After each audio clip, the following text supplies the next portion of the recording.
Audio Jungle.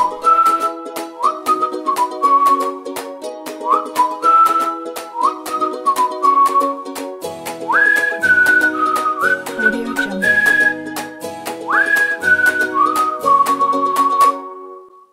Bienvenue sur Ado Cosmo, la chaîne des ados allophones. Es-tu prêt à plonger dans le monde de lecteurs?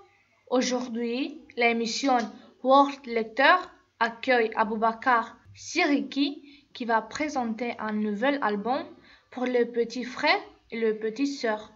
Bonjour Aboubakar, quel album vas-tu nous présenter? Je vais vous présenter un album qui s'appelle Jojo la Mage.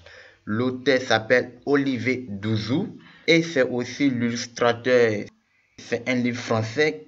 Il a été écrit en France en 2005 et il s'adresse à des enfants très jeunes de 3 à 8 ans. Mais les adultes peuvent le lire aussi avec beaucoup de plaisir. Pourquoi as-tu choisi cet album? J'ai choisi cet album parce que sa couverture m'a attiré et m'a donné envie de le lire. Il est agréable à lire et facile à comprendre, avec de belles illustrations. C'est un livre intéressant, il donne des idées importantes, il parle des sujets très sérieux, la mort et la disparition. Mais il en parle de façon drôle et poétique. Je ne lisais pas beaucoup avant, mais quand j'ai lu ce livre, cela m'a donné envie de lire. Tu peux nous parler de l'histoire? Oui, je vais raconter le début. C'est l'histoire de Jojo, une vieille mage qui vivait dans une famille qui l'aimait beaucoup. Elle était drôlement joyeuse, notre Jojo. Une nuit, il lui est arrivé quelque chose d'extraordinaire. Ses cornes se sont envolées et la nuit suivante, c'est une autre partie de son corps qui s'est envolée. La nuit suivante, c'est sa queue qui a filé. On a bien cherché, on ne l'a jamais retrouvée. Pourquoi as-tu aimé ce livre? J'aime ce livre parce qu'il donne une leçon de vie aux enfants. Il montre la valeur de l'amour entre Jojo la mage et sa famille.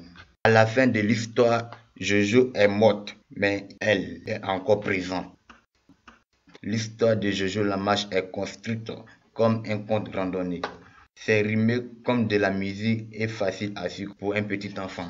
Là, pour Jojo, ce fut terrible. Une mage sans cornes, sans queue et sans gamelle. C'est tout sauf une mage.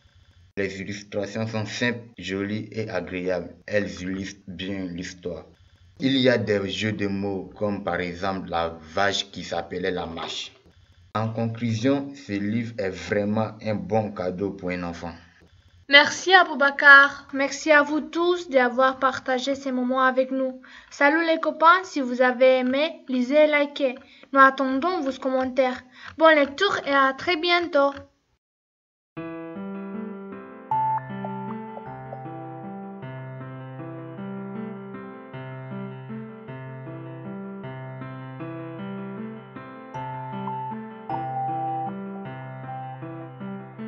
Audio Jungle.